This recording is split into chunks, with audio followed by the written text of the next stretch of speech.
TalkTainmentRadio.com. We give you a reason to come. The world's greatest radio.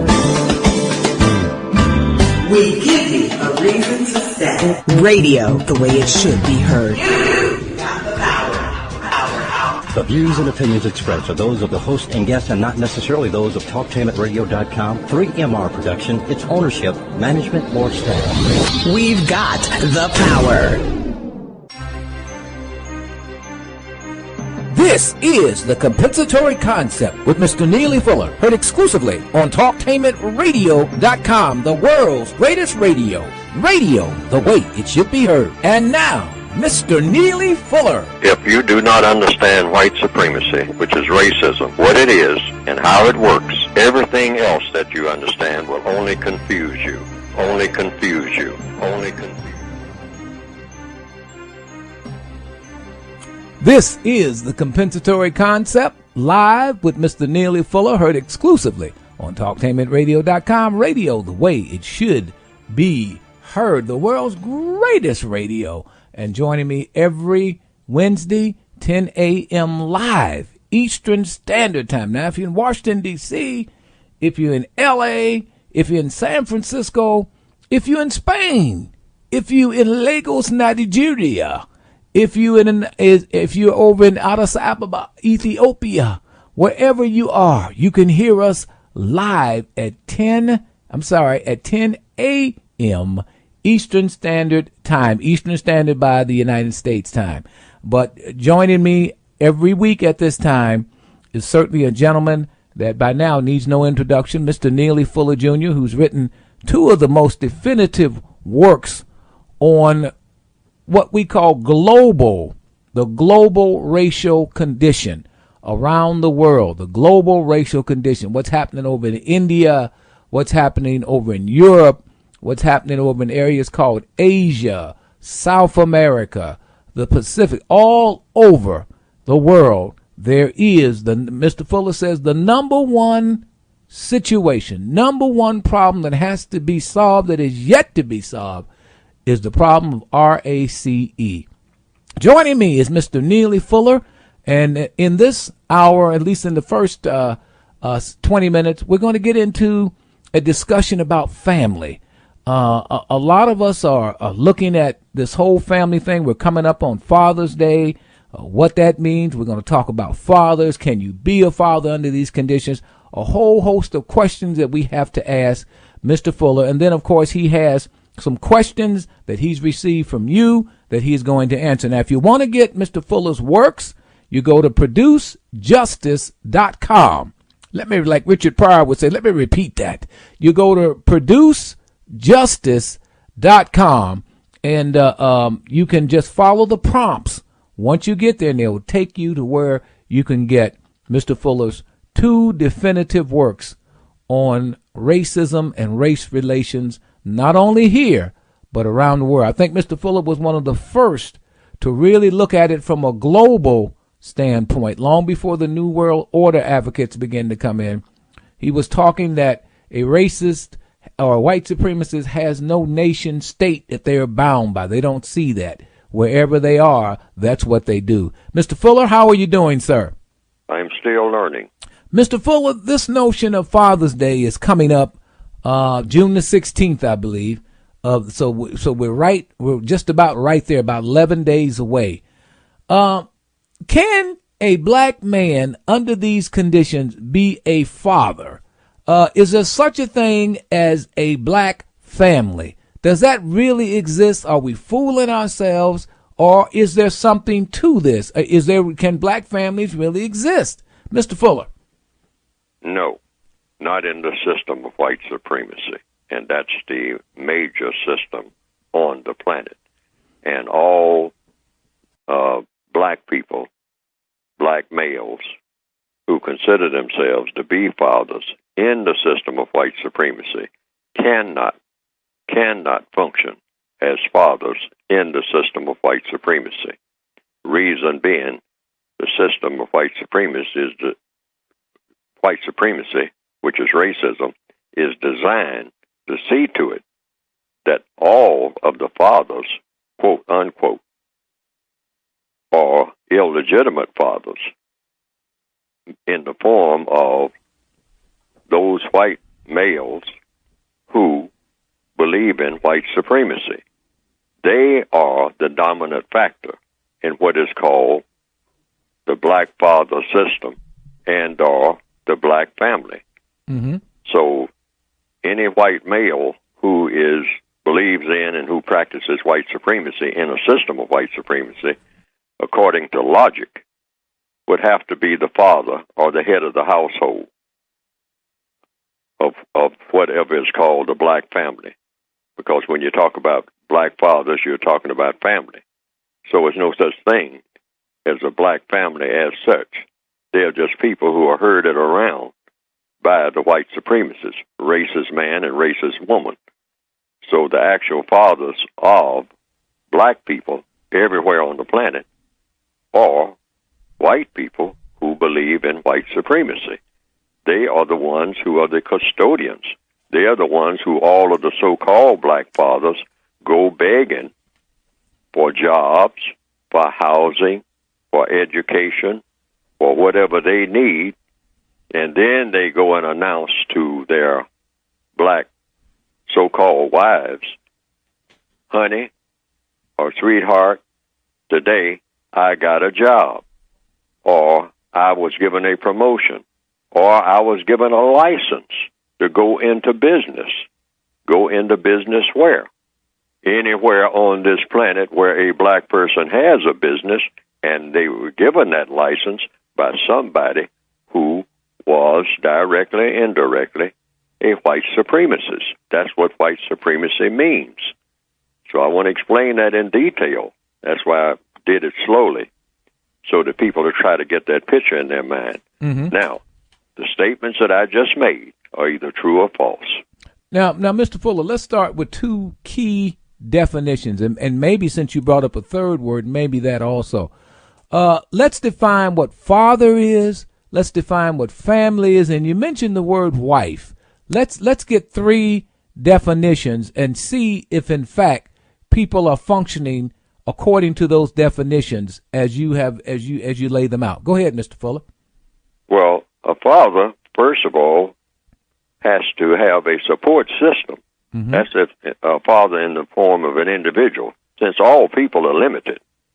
So if you're going to be the father over a so-called family, meaning people who look to you for guidance, look to you for material support, look to you for just about everything, if they're younger people or you're supposed to be a spouse or a wife and whatnot, and you say, well, that's the father, he's the head of the household. Okay, now, who is the head of that so-called father? That's the question. See, these are just terms, but we're talking about power relationships here. Mm-hmm. That's basically what we're talking about. Who can provide what for whom, and who can see to it that something is not provided. And in a system of white supremacy, if you're classified as black, you come under the system of white supremacy, which means you are really ineligible to function as a father. You have been incapacitated because you are in an evil system that's designed to take things away from you and only give things to you that the head of that household really wants you to have. And the head of that household naturally would be the person who has the system that you are part of. So these persons who dominate the system, in this case, the system of white supremacy, the dominant political force on the entire planet, then that actually makes the so-called father, that's why I say that's just a label that a black male will have. A black male cannot be a father in the system of white supremacy. It's not going to happen. He has to get rid of the system of white supremacy. Then he can start working to become eligible to be a father. But right now, he's dependent on the white supremacist system, which consists of racist man and racist woman. They determine what he's going to get. So he's just a child in the system himself. He'll tell the black female, oh, I'm the head of the household, so woman, you obey me. That needs to stop. Why? I mean, as of this minute, because he's not. For one thing, he's not telling the truth. And many black females who have been told that, get you a husband, get you a black husband, he will provide for you and all like that. Girl, what you need to get out here and get you a husband and whatnot. He can't guarantee anything because he can't guarantee his own safety. He can't guarantee safety for them. He can't guarantee that his child will have a so-called education. He is a permanent beggar. That's what I am. That's what every black male is. We've got to wake up and smell the coffee and stop, as they say in the old days, jiving. Because, see, we are lying to ourselves. And we are lying to the people who are listening to us when we say that we have power. You don't have anything in the system of white supremacy except what the white supremacists say that you will have. Duh. That hurts. That cuts deep. Mm-hmm. This is why on the former program, when I was on a couple of weeks ago, I think, several people, and this happens all the time, call in and say, no, they don't go along with this thing about white supremacy. It tells them what to do. Mm-hmm. Many black males say that. And I say, well, what does the evidence show? Don't listen to what I say. Whom do you go to when you want something? Do you come to Neely Fuller?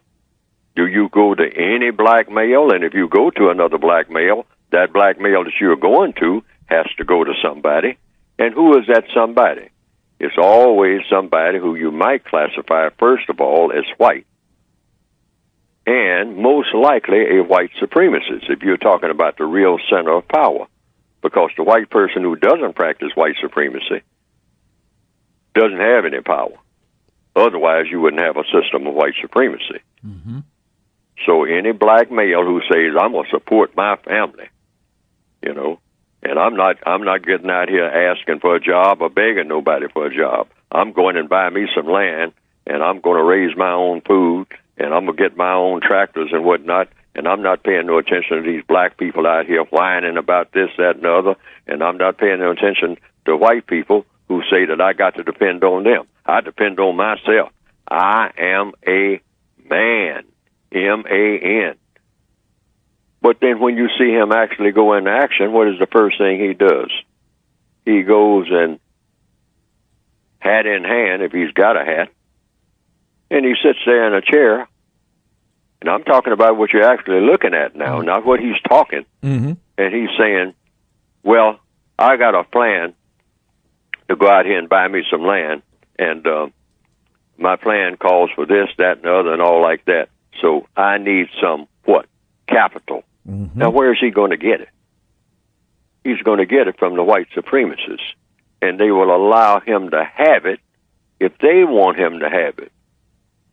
So who is the real father? You know, sitting in that chair in a bank or in a loan company or something like that. Whomever is on the other side of that desk.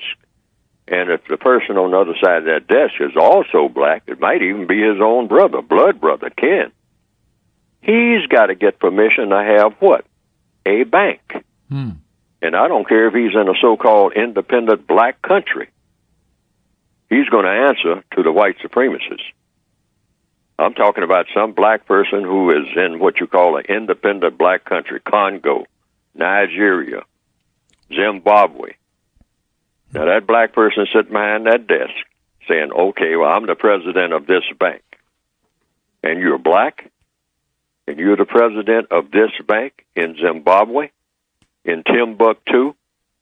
Whom do you answer to when you start talking about high finance and what your finances are going to be running that bank?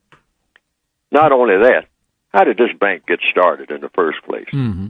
Who set this bank up in the first place for you to come and sit behind there and make loans to black farmers here in Timbuktu? Whom? Whom are the people who you answer to?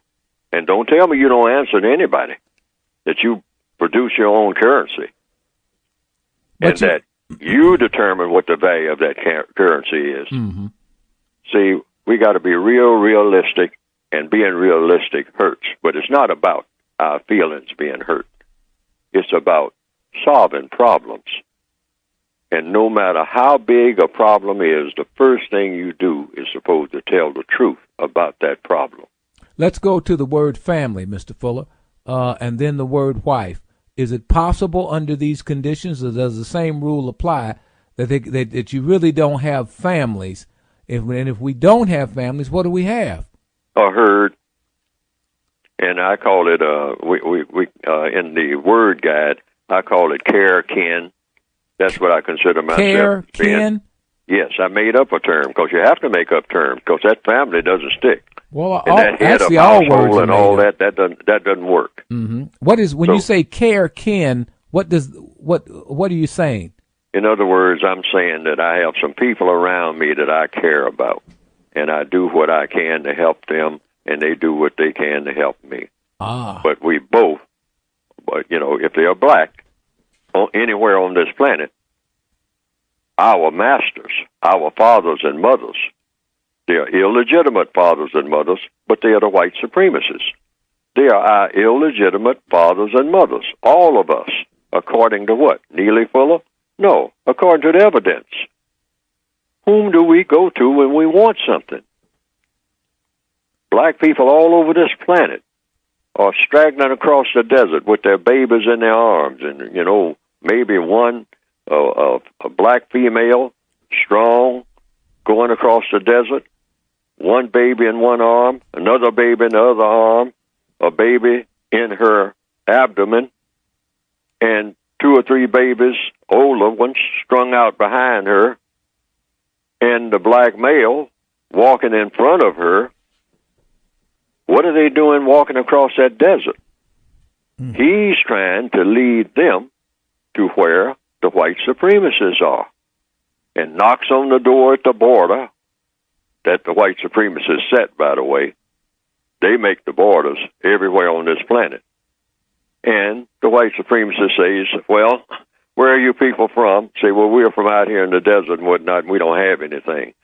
Well, come on in. I mean, I'll let some of you in. I can't let all of you in right now.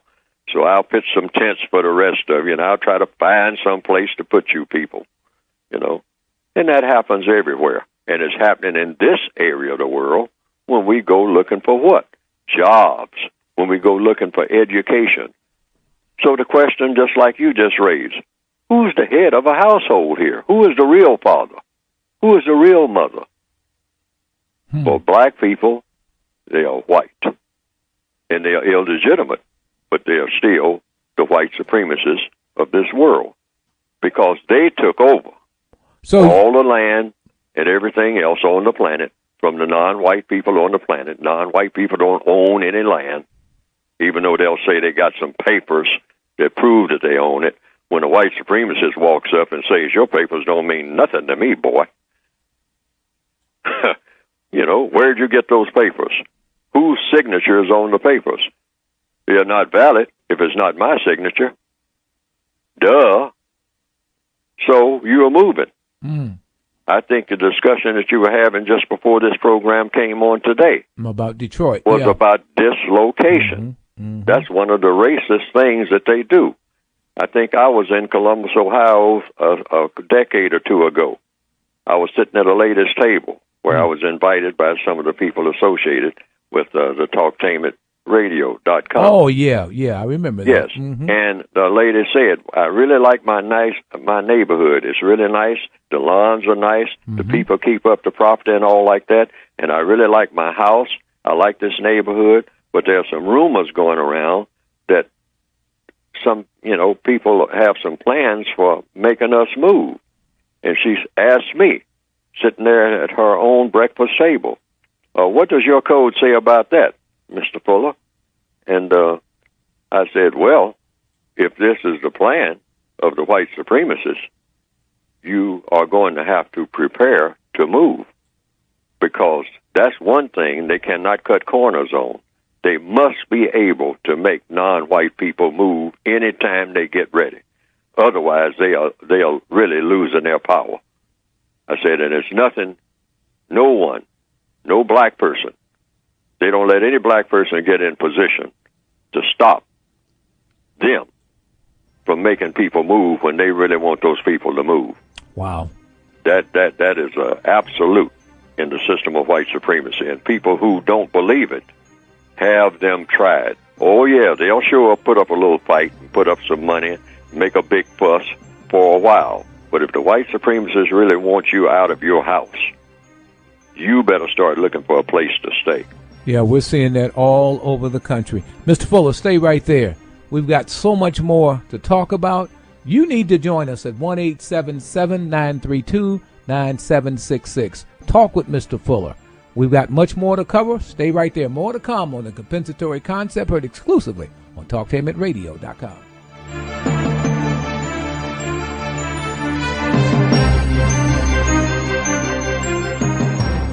Hi, I'm Joan London, and if you're worried about your parent or a loved one living alone like I was, and you want reliable senior care information, then call A Place for Mom, the nation's largest senior living referral service. You'll get free information on assisted living, Alzheimer's care, nursing homes, even important financial information. They had obviously researched every place, not just given me names. Really? Yeah. They found me a place for what she could afford, and it was magnificent. We're now very confident that she's safe, and they just helped every step of the way, and I can't thank them enough. So if you're struggling to find reliable senior living information, call A Place for Mom. This is a free service, and you can trust them to help you. If you're struggling to find reliable senior living information for your mom or dad, then call or go online to get the free help you need during this turbulent time. Call now, 800-371-5898, 800-371-5898. Considering a career in allied health, fitness, HVAC, business, or electronic systems? Then look into American School of Technology. AST features nationally accredited programs, small classes, hands-on training, and personalized attention. You could get your diploma or certificate within 12 months with career assistance available for graduates. What's more, AST offers financial aid for those who qualify. Visit our website at learnatast.com. That's learnatast.com. American School of Technology, 2100 Morse Road, Columbus. 614-472-4665. 614-4-SCHOOL.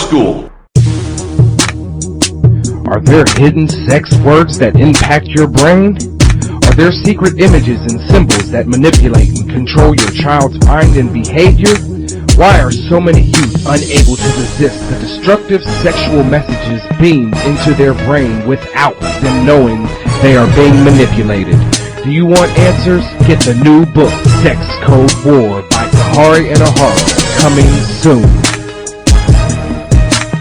Our lives are affected every day by innovations from the minds of African Americans. Support the United Negro College Fund because a mind is a terrible thing to waste. Visit uncf.org or call 1-800-332-UNCF. Brought to you by UNCF and the Ad Council. The United Independent Compensatory Code System concept by Neely Fuller is considered as one of the substantial and basic books for understanding and effectively countering racism. Neely Fuller will turn upside down everything you've heard and everything you think you know about racism and how it works. Call area code 202-484-5461. 202-484-5461. Breaking news. There's been a large number of known child abuse going unreported, but Tear Bear wants you to know it's okay to tell. So let me be abused, not me. Don't let me be abused, not me. Don't let me be abused, not me. Okay to tell, kids set me free. Call 1-800-4-CHILD. If you know a child is being abused, please call 1-800-4-CHILD. That number is 1-800-422-4453. It is said it takes a village to raise a child. It's going to take the nation to protect us all. Brought to you by Fly High and Tear Bear. It's okay to tell. Let's stop child abuse. I'm as mad as hell, and I'm not going to take this anymore. We've got the power. Of black men in particular constantly raising the question of a man. I do remember 1968 in Memphis during the sanitation worker strike, in which Dr. King, of course, everyone knows he was later shot on the balcony and killed. It was something about that whole walk, because they did have signs on them says, "I'm a man," M-A-N. This is what we've been pushing for as long as we can remember. But you're saying under this system? Are you saying it's impossible for a black male to be a man living under this, Mr. Fuller? Not in the system of white supremacy, because the system of white supremacy says, their doctrine is, it's only one man on this planet. He's white. You know, everybody else is disqualified. Anybody non-white, you can't, in a system of white supremacy, you first of all have to qualify by being white if you're going to be a man. If you're going to be a white man or a white woman. Now, you can be a male and female in the system of white supremacy if you're classified as non-white, but you cannot qualify for man. Now, man means manager. It's just short for that, okay? And so it means you are taking care of business. You are telling everybody else what to do. Nobody's telling you what to do. See, so if you're going to have men in a system where they can function as men, they have to be functioning with other men who are in harmony with them in what you call a broad society of men. Now, let's break this down for a minute. Now, if you're a white male under the system of white supremacy, but yet you have other white males over you, like we're hearing a lot of them talk about this elite group. I've heard guys from Alex Jones and all of them mention about this elite, this global elite, the Bilderbergers and the Illuminati and all of this. You hear that over and over and over again. They're detaching themselves from those groups and saying that they are not a part of that and that they're not in charge of anything. They're joined the war of rebellion against that. So does that mean that the soldier over there in the who's fighting for his country, who doesn't have any power, off on the surface, does that also make him a man when he has no real power? In answer to it, yes. Because the system works like this. It works like the organized criminal system. In other words, you have the Corleones, and you have the Tatalias, and you have the Hyman Ross, you have the Rosado brothers, you have Mo Green. But see, they are all men within the system that they have. Now, the subordinates are those black people up in Harlem that they exploit. See, so they get in fights among themselves. They have a pecking order among themselves, but they are all what? They all call themselves family. The system of white supremacy operates the same way. They are a family. So you have men in the family, and you have men, cousins, uncles, and whatnot. Now, they fight among each other, but at the same time, they have a floor that supports all of the families, all of the different men of all of the different families who are in the family circle, you might say, or the circle of families. Mm-hmm. The Corleones, the Barzinas, they're all separate families. They have the heads of a household in each one, but each one considers himself the head of the household.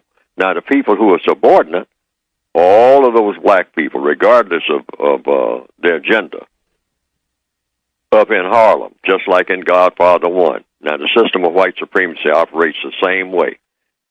You have, even among what you call just a traditional family of any kind, you'll have,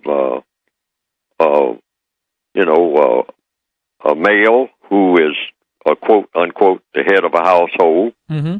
and then he'll have a brother down the road who is the head of a household. But see, you have to have all of these households together, thousands of them, millions of them, who are working together against all of the so-called households that they consider alien. All right? So the white supremacist says anybody who is classified as non-white will come under the white family. See, the only family that really counts is the white family, the family of white supremacists of this entire planet. Now, they have their differences. They have their pecking order. Sometimes one brother gets a little less than the other and all like that. But that's strictly in-house. That's between them. Nobody interferes with their business. But they interfere with everybody else's business who is non-white because as far as they're concerned, everybody else has no business. Reminds me of a quote from Michael Corleone. No, it was the Godfather. Never tell anybody outside of the family what you're thinking Outside the again. family, yeah, right. He called Sonny Santini, yeah, his son, mm-hmm. said, "What's the matter with you? You know, never tell anybody outside the family what you're thinking." See what I mean? Mm-hmm.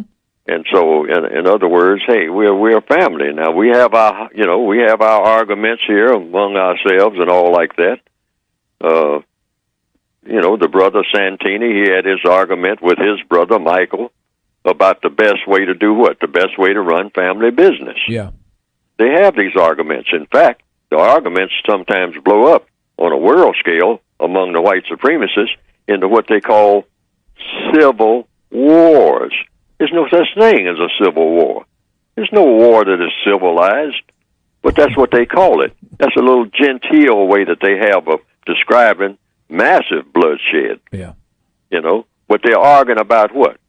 Who is going to handle the family business as far as all these Negroes are concerned? How are we going to handle them? Are we going to keep them on plantations? Or are we going to take them off to the plantations and let us scout them all over the place and whatnot, but we'll still be in control of them? Mm-hmm. See what I mean? They won't be on plantations anymore. In fact, we'll tell them that they are free. But like Floyd McKissick of Congress of Racial Equality said about slavery here in the Northwestern Hemisphere, he said the slaves weren't freed, they were fired. It's two different things. Oh, that's right. He sure did.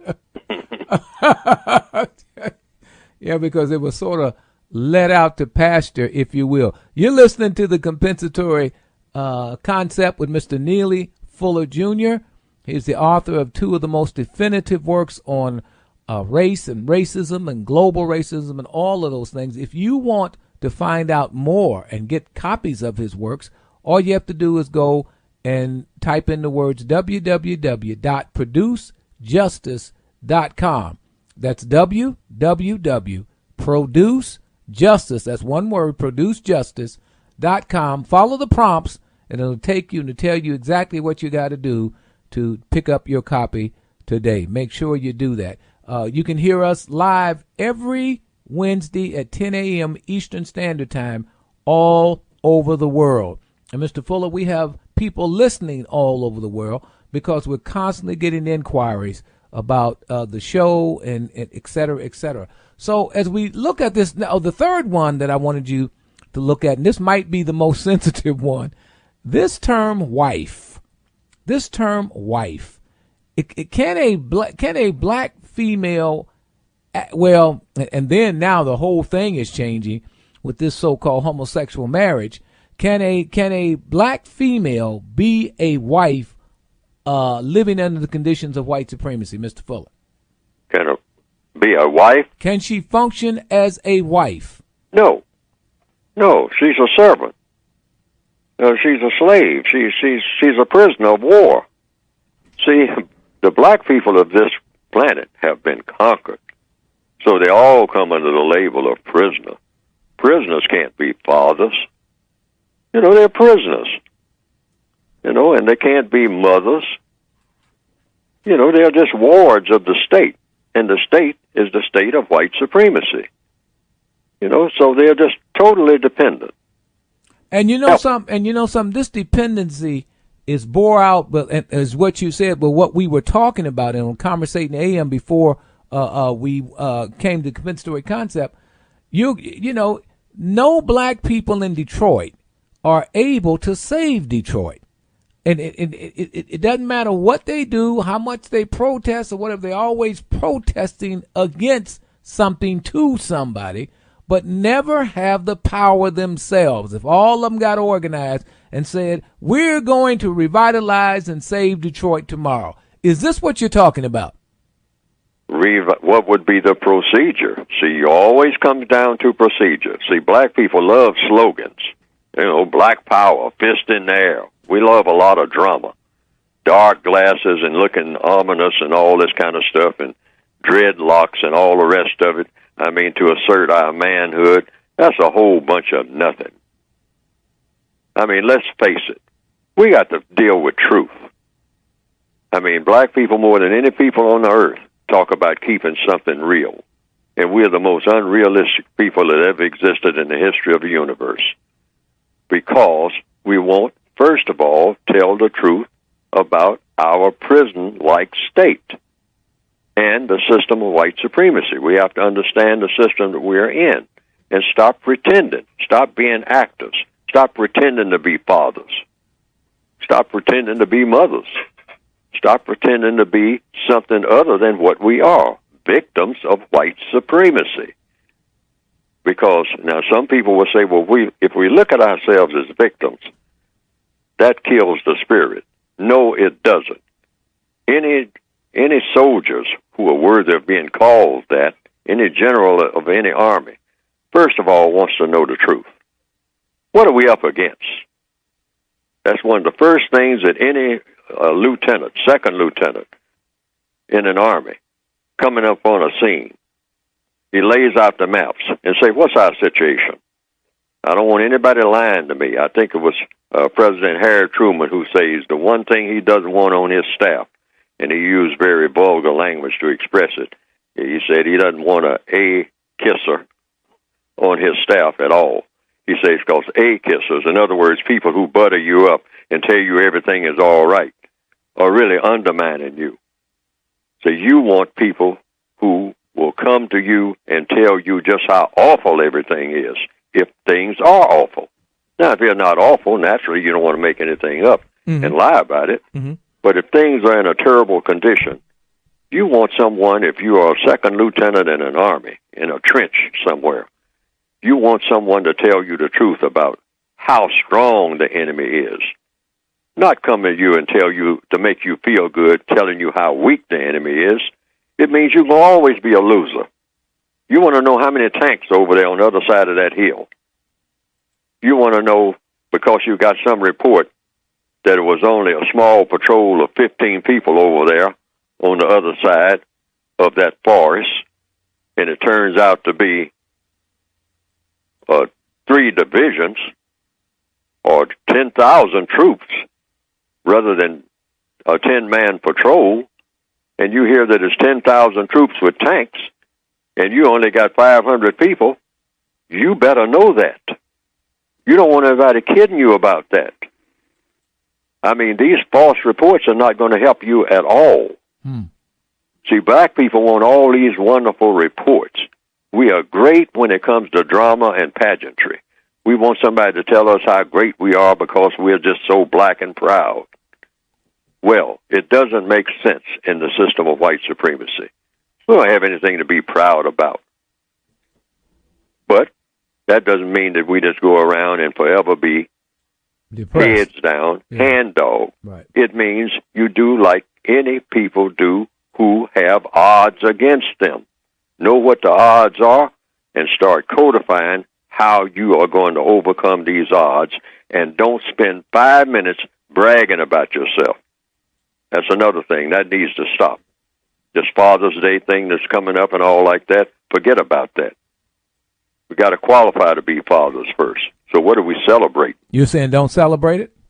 Absolutely. Black people are not qualified to celebrate anything. We're prisoners of war. We're out of the celebrating business, and we should let the whole world know that. That would be power within itself. Just let the whole world know. We're not celebrating anything. Ever. Again. Until we come out of this situation. Until all these problems are solved. Look at our neighborhoods. Look at black people all over the world. Yeah. Look at the condition we're in. Look at the poison water. Look at the babies dying of AIDS and everything else. And we're celebrating? Yeah. You're asking us to celebrate? Celebrate what? Celebrate what? And I think the biggest the biggest evidence that people can look at right here on their own shores, it's what's happening in Detroit. I mean, that is so mind-boggling. And that's repeated all over in these so-called chocolate cities. You see the same thing everywhere you go. Everywhere you go. And the people cannot, and of themselves, I don't care how much they talk, nobody steps forward to solve it. And that's pretty heavy, Mr. Fuller. Stay right there. When we Mr. Fuller has got his questions that he's going to ask that you've submitted to him, that you've asked him about, and he's going to do that in just a second. Stay right there. More of the compensatory concept heard exclusively on TalkTainmentRadio.com. Radio, the way it should be heard.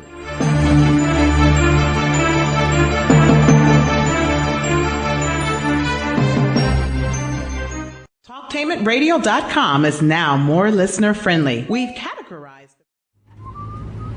In 50 feet, turn left. Why are you driving so slowly? After a few drinks, I'm taking it slow. Well, you're not fooling the cop behind you. What? Get ready to pay in 0.1 miles.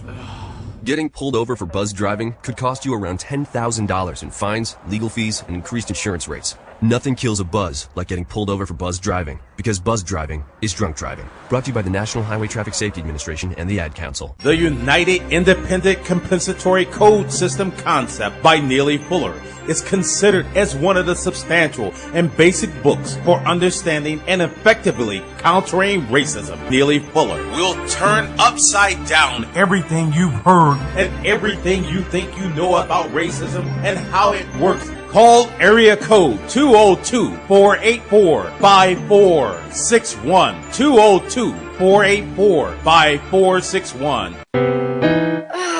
Steven. Who said that? Me, down here. Ugh, what are you, a yellow booger? I'm a banana slug, Steven. What are you doing in my room? I'm your sense of adventure. It's been a long time since we've had an adventure in the forest. Mom took me to the forest last year. I'm a slug, Steven. It took me a long time to get here. You're right. I should get out. Yeah, the forest is not that far away. Hey, Mom! Come to the forest where the more adventurous you lives. Check out discovertheforest.org for cool places nearby. Brought to you by the U.S. Forest Service and the Ad Council. My name is Al Edmondson. I'm a business owner and community organizer. I want to encourage you to visit the King Lincoln District, our community. It's a great place to live, work, and worship. Catch a show at the Lincoln Theater. Enjoy smooth jazz at the King Arts Complex. Enjoy great food and visit our historical churches and newly remodeled homes. Live, work, and worship the King Lincoln District.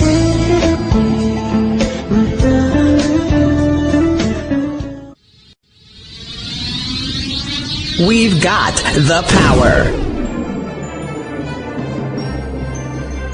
Justice is better than racism. This is the compensatory concept with Mr. Neely Fuller Jr.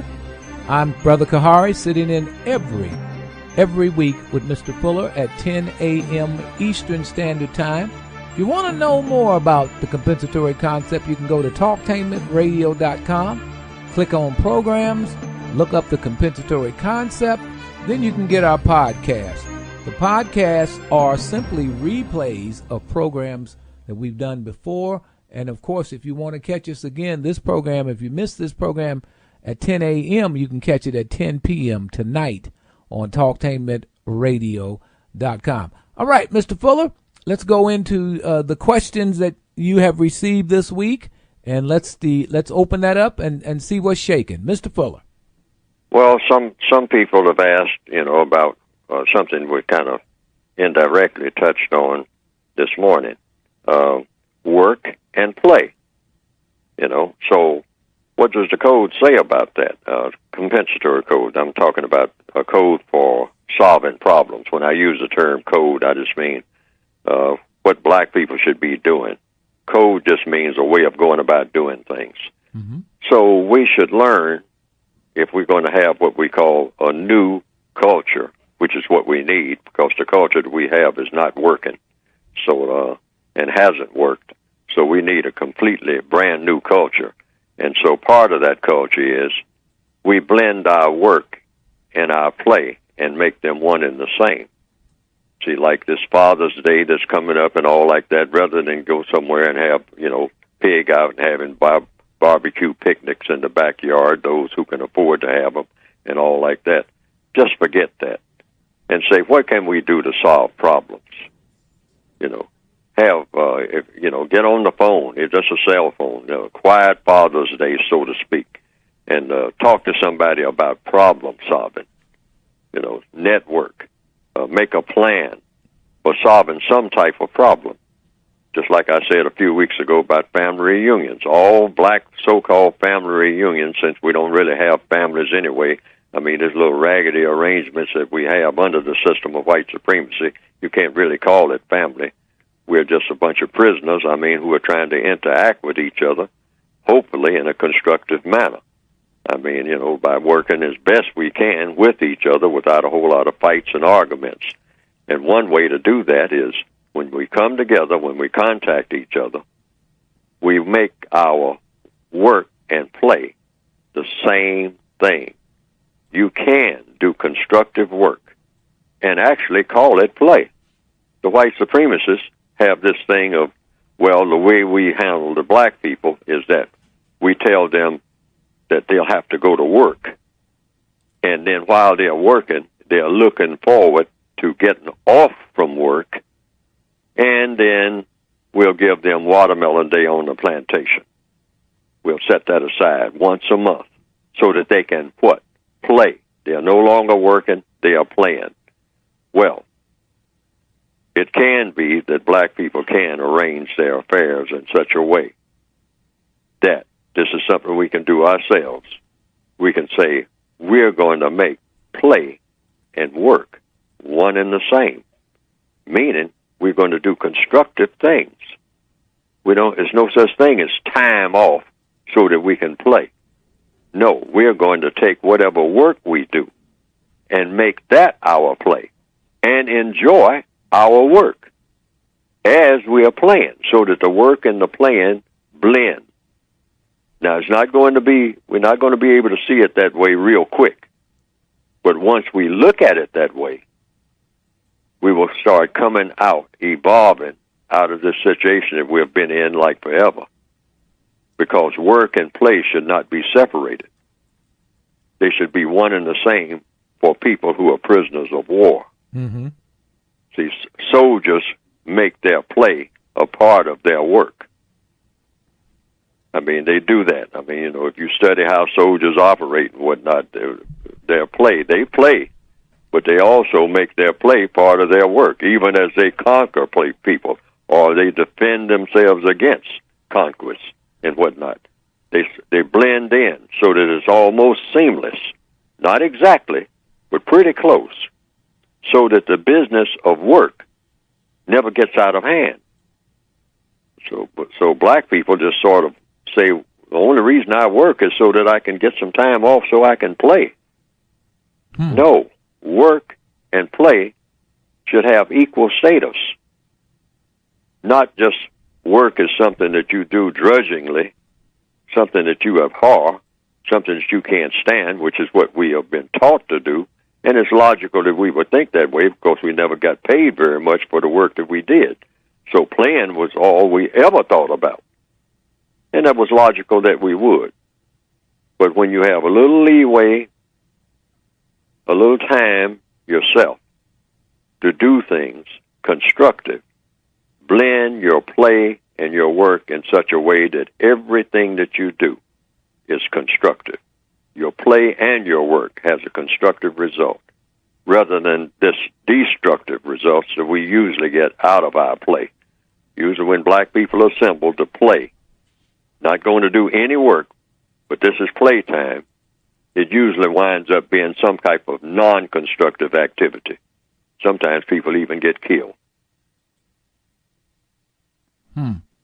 So essentially, that's what you're saying to them, that you have to make work and play essentially the same thing. Sure. Now, this takes a little mind twisting and whatnot, I mean, but it can be done, and we should seriously think about that, so that there's no such thing when they say that, well, I mean, when do you people have fun? Have fun? We have fun when we're doing things constructive. They say, oh, this is a whole new concept and whatnot. You better believe it is. We have fun doing constructive things so that we don't even see the difference. You say there's a difference. When do you take time off and play? Time off to play, we're playing now. We're having fun doing constructive things. If you had to choose the closest thing to a model of a people that should be studied and emulate it or as best as possible, pull something from, who would you say we ought to be studying and trying to at least glean something from some of the systems they've set up? I really don't know, but because that's unplowed ground. But we can look around and see if there are any examples. But I say, for black people in the condition that we're in, for the most part, we don't have examples. See, that's another thing. We have to become the examples that we need to be, which means we have to go into unplowed ground, uncharted territory. Given our but current one state thing, of mind, given our circumstances, because we have to move. We have to move swiftly, and so that's one way that we can start thinking in terms of doing something different. Now, let me stop We've you got right to do there, things Mr. that have Fuller. never been done before by anybody. Mr. Fuller, let me stop you right there. You said we've got to move swiftly. What do you mean? I mean, change our habits real quick. Why? Because we're not getting the results that we should get from the habits that we have had. And that's obvious. We're the laughing stock and really the head-shaking stock of the entire world, and we have been that way, like forever. And so we have to do something radically different in just our styles, the way we go, the way we talk to each other, the way we interact. And I've been given for weeks this thing about you don't make contact with anybody unless you have something constructive to say or do. Now, that's the start right there. Don't pick up the phone. We got fast communications now, faster than we ever had before, where we can just pick up a cell phone and call anybody, anywhere in the world. Okay? But what are we talking about when we do it? Every conversation after you get off the phone should be like a breath of fresh air. Now, you got millions of black people right now on the phone. I pass them on the sidewalk. I very seldom, I have a cell phone. I very seldom use it. Very seldom. And for a very logical reason. Very seldom do I have anything constructive to say. Something guaranteed that's going to be constructive. No calling anyone just for chit-chat. That's got to stop. Well, I just call you up to, well, what do you call me for? Well, just, keep in touch, I didn't have. How's everything going on? I wasn't thinking. I've heard this phrase constantly. I wasn't thinking about nothing, so I called you. Yes, that's an insult. Right, empty-headedness. Yeah, it's an insult. And so the person that you were calling, they weren't thinking about anything either. They don't have anything constructive to say, and so now you start engaging in just what they call idle chit-chat, and that is fatal for black people. Period. It has not worked. Because it leads to what you call what? Idle talk that leads to what? Gossip, for one thing. You start saying things about people that you wouldn't ordinarily say if the people were listening. Okay? Next thing you know, this thing that black people have of using endless profanity in the Northwestern Hemisphere. Yes. They think that makes, speaking of manhood and head of family and all this kind of stuff, we think that the number of curse words we can use somehow is some kind of badge of power or manhood. So every curse word we can possibly think of, we try to say it in one sentence if we can crowd it all in there. And more black females are that way. Walking down walking through the public on a cell phone, standing in a metro station or something, or on a bus station. Yeah, girl, and I told this blankety blank, and that whole bus stop with 50 black people standing on it needs to be totally silent unless someone has something constructive to say. Just say good morning, good evening, and that's it, or whatever.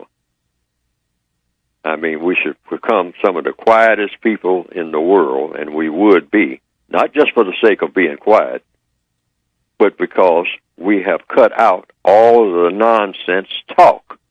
Just that alone would send us miles ahead overnight, not in 50 years and all like that. We would become a changed people. How? Just that one thing alone. I keep saying that over and over again. If we just did that, how would that change us, Mr. Fuller? because now we are locked into doing what? Doing something we're not used to doing, thinking. And so our thoughts would have to be eventually constructive, because we are not standing around with our mouths going all the time about nonsense. Okay? Mm-hmm. So when you're quiet, this is why a lot of black people start writing books when they go to prison, because they're sitting there just looking out of a little small window. And every now and then they're seeing a bird go by, and that's the first time they've even noticed a bird in their entire lives. And so now they're doing what? Thinking. And some of them who have been locked up for a long time will tell you that. They'll say, you know what? For the first time in my life, when I got locked up, and I did 12 years, and a lot of it in solitary confinement, that's the only time in my life I had a time to think. And so when I came out, I had a different view of the whole world. Yeah, the most famous case, of course, is Malcolm X. When he went to prison and what happened to him in terms of his evolution. And the people who were in there, like Baines and whatnot, I mean, as it showed in the movie that was made by Spike Lee, I mean, who also were thinking. You got around other people who were forced to think. They didn't do any thinking before they got in there. That's how they wound up in there.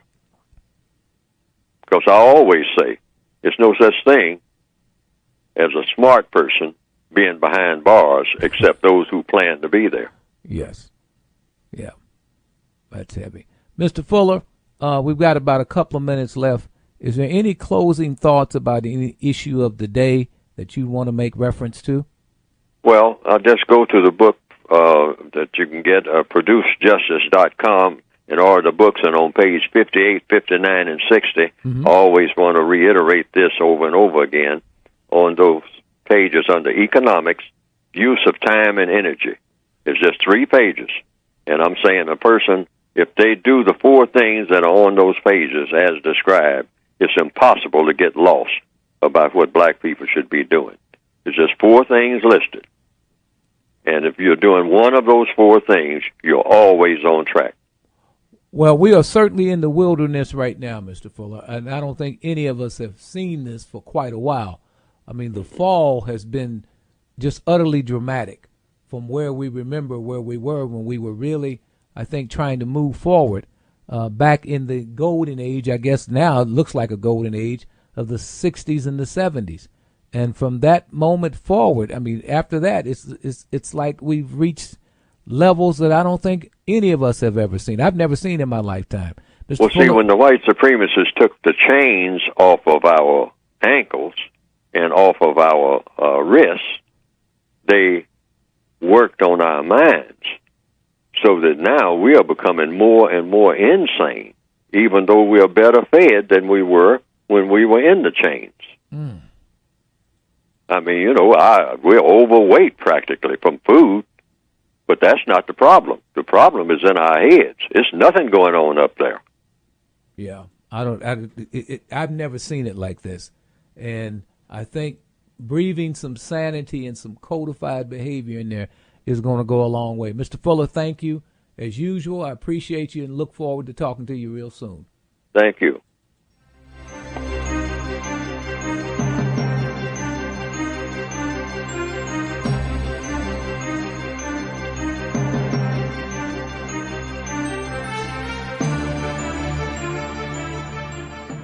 You got the power. Radio, the way it should be heard.